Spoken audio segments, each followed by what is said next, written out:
नमस्कार, मैं हूं पीयूष कुमार और आप देख रहे हैं होनहार बिहार।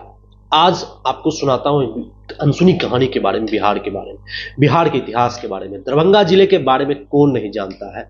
इसी दरभंगा में कभी दरभंगा महाराज हुआ करते थे। दरभंगा महाराज का जो है ना, बिहार में रेलवे के भी विकास में जो है ना, बहुत बड़ा योगदान रहा है, बहुत बड़ा। महाराजा लक्ष्मेश्वर सिंह ने उत्तर बिहार में रेल लाइनें जब बिछाने के लिए अपनी जमीन तक मुफ्त में दे दी थी, इतने बड़े दाम पे थी। उनके पैसों से 1000 मजदूरों ने मिलकर रिकॉर्ड समय में मोकामा से लेकर दरभंगा तक की रेल लाइनें बिछा दी थी। 146 साल पहले दरभंगा महाराज लक्ष्मेश्वर सिंह के जमाने में उनके किले के अंदर तक रेल लाइनें बिछी हुई थी और ट्रेनें आती जाती थी, यानी उनके किले के अंदर तक ट्रेन आती जाती रहती थी। दरअसल 1874 में दरभंगा के महाराजा लक्ष्मेश्वर सिंह ने तिरहुत रेलवे की शुरुआत की थी और देश के रजवाड़ों में दरभंगा राज का हमेशा से अलग स्थान रहा है। ये रियासत बिहार के मिथिला और बंगाल के कुछ इलाकों में कई किलोमीटर के दायरे तक फैला था। रियासत का मुख्यालय दरभंगा शहर था। ब्रिटिश इंडिया में इस रियासत का जलवा अंग्रेज भी मानते थे और जलवा इनका देखते हुए बनता था।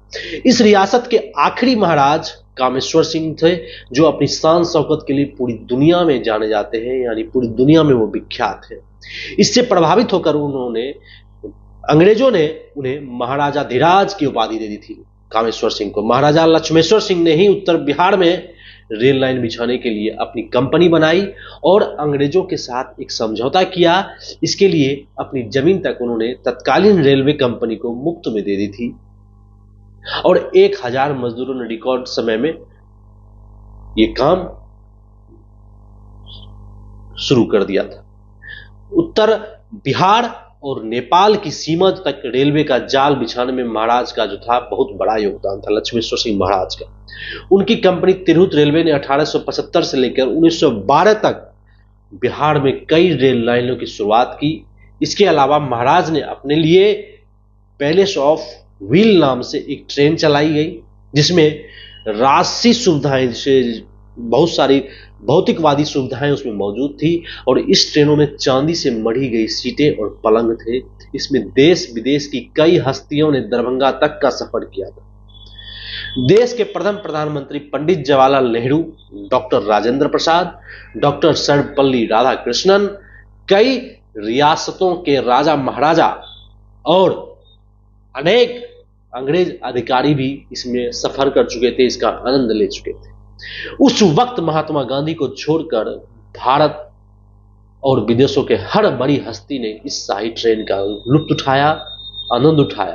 क्योंकि महात्मा गांधी 3rd क्लास में ही सफर करते थे और इस ट्रेन में राजशाही व्यवस्था थी, जिसके कारण वो इसमें सफर नहीं करना चाहते। दरभंगा के आखिरी महाराजा कामेश्वर सिंह के 1962 में निधन के पहले तक ट्रेन जो है नरगोना टर्मिनल तक आती जाती थी, जिसे आज नरगोना पैलेस के नाम से भी जाना जाता है। 1972 में दरभंगा में ललित नारायण मिथिला विश्वविद्यालय की शुरुआत की स्थापना हुई, जिसके कुछ साल बाद नरगोना महल विश्वविद्यालय के अधिकार में आ गया।